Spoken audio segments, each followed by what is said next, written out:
নামাজ পড়ার উদ্দেশ্য কি, কোন কারণে পড়ব? কারণ তুমি হয়তো ভাবছো নামাজ পড়ার উদ্দেশ্য হলো তুমি যেন জাহান্নামে না জ্বলো। নামাজ পড়ার উদ্দেশ্য হলো তুমি যদি নামাজ না পড়ো আল্লাহ তোমাকে ঘৃণা করবেন। নামাজ পড়ার উদ্দেশ্য হলো তুমি যদি নামাজ না পড়ো তুমি শাস্তি পাবে, অথবা তুমি আর মুসলিমই থাকবে না, ফেরেশতারা তোমাকে অভিশাপ দিবে। সমস্ত নেতিবাচক বিষয়। আল্লাহ ওই সমস্ত উদ্দেশ্যের কথা উল্লেখ করেননি। নেতিবাচক কিছু থেকে মুক্তি পাওয়া নামাজের মূল উদ্দেশ্য নয়। নামাজের মূল উদ্দেশ্য হলো ইতিবাচক কিছুর দিকে ছুটে চলা। এটাই নামাজের উদ্দেশ্য। এমন দুই ছাত্রের মধ্যে পার্থক্য যেন একজন লেখাপড়া করে যেন সে ফেল না করে, আর অন্যজন লেখাপড়া করে কারণ সে ওই সাবজেক্টটা পড়তে ভালোবাসে। একজন ছাত্র পড়ালেখা করছে পজিটিভ কিছুর জন্য, আর অন্যজন পড়ালেখা করছে কারণ সে এমন কিছু থেকে বাঁচতে চাচ্ছে যা নেগেটিভ। একজন কর্মচারী তার চাকরিটাকে দারুণ ভালোবাসে, আর অন্য একজন কর্মচারী শুধু চায় সে যেন চাকরিটা না হারায়।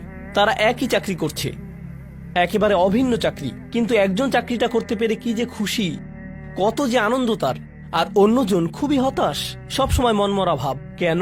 কারণ তাদের একজন এটা করছে ক্ষতিকর কিছু থেকে মুক্তি পাওয়ার জন্য, আর অপরজন এটা করছে উপকারী কিছুর দিকে ছুটে চলার জন্য। আল্লাহ কোরআনে যখন আমাকে নামাজ সম্পর্কে বলেছেন যে কেন আমাদের নামাজ পড়া দরকার, তিনি মুসা আলাইহিস সালামকে এই উত্তরটা বলে দিয়েছেন। যখন তিনি তার সাথে সাক্ষাৎ করেছিলেন তিনি বলেছেন, আকিমিস সলাতা লিযিকরি, আর আমাকে স্মরণ করার উদ্দেশ্যে নামাজ কায়েম করো। তোমার নামাজ ঠিক রাখো যেন তুমি তোমার রবকে স্মরণ করতে পারো। আমি তোমাকে ইতিমধ্যে বলেছি যে তোমার আমার সম্পর্কটা খুবই সীমিত, কিন্তু তোমার সাথে আল্লাহর সম্পর্কটা অনেক আগে থেকে শুরু হয়েছিল, আর তার সাথে তোমার এই সম্পর্কটা অনন্তকাল ধরে বলবৎ থাকবে। তাই সেই সম্পর্কটির কথা স্মরণে আনা আবশ্যক।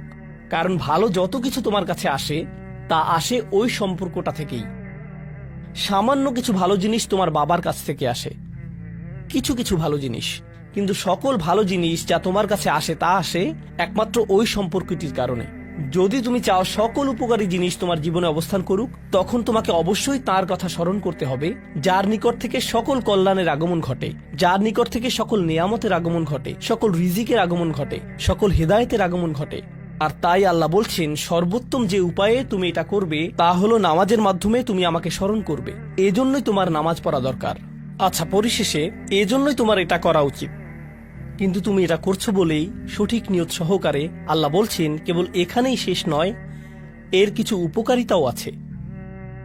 কিছু ভালো জিনিস তোমার পথে আসবে যখন তুমি সত্যি সত্যি আল্লাহকে স্মরণ করবে। যখন তুমি আল্লাহকে স্মরণ করবে যেভাবে তিনি চান সেভাবে, আর যে উপায়ে তিনি চান তা হলো এই নামাজগুলোর মাধ্যমে। তুমি যদি এটা করতে পারো, আল্লাহ বলছেন ইন্না সলাতা তানহা আনিল ফাহশাই ওয়াল মুনকার। এমনকি এই আয়াতেও ওয়ালা যিকরুল্লাহি আকবার, তিনি বলছেন নামাজের মধ্যে এই উপকারটি আছে যে এটা তোমাকে অশ্লীলতায় পড়ে যাওয়া থেকে রক্ষা করবে।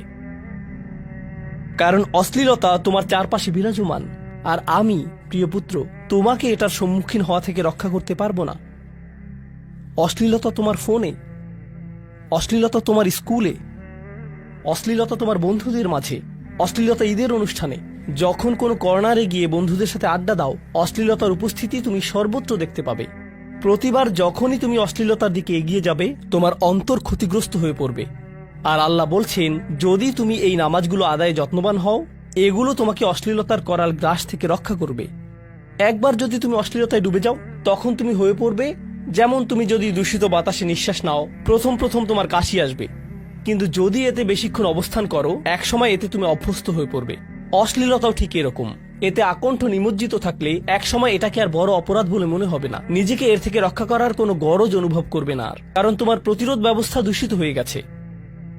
এরপর তুমি এমনকি আরো বিষাক্ত আচরণের জন্য প্রস্তুত হয়ে যাবে, এমনকি আরো জঘন্য বিষয় ওয়াল মুনকার, এমনকি আরো ঘৃণ্য কাজও তোমার দ্বারা সম্পন্ন হয়ে যেতে পারে। অধঃপতনের অতল গহ্বরে হারিয়ে যাওয়া থেকে এই নামাজগুলো তোমাকে রক্ষা করবে। এই জন্যই তোমার নামাজ পড়া দরকার। এই সমস্ত কারণেই তোমার নামাজ পড়া প্রয়োজন। আমি বলেছি এই জন্য না। এই সমগ্র ভ্রমণের শেষে সিদ্ধান্তটা সম্পূর্ণরূপে তোমার।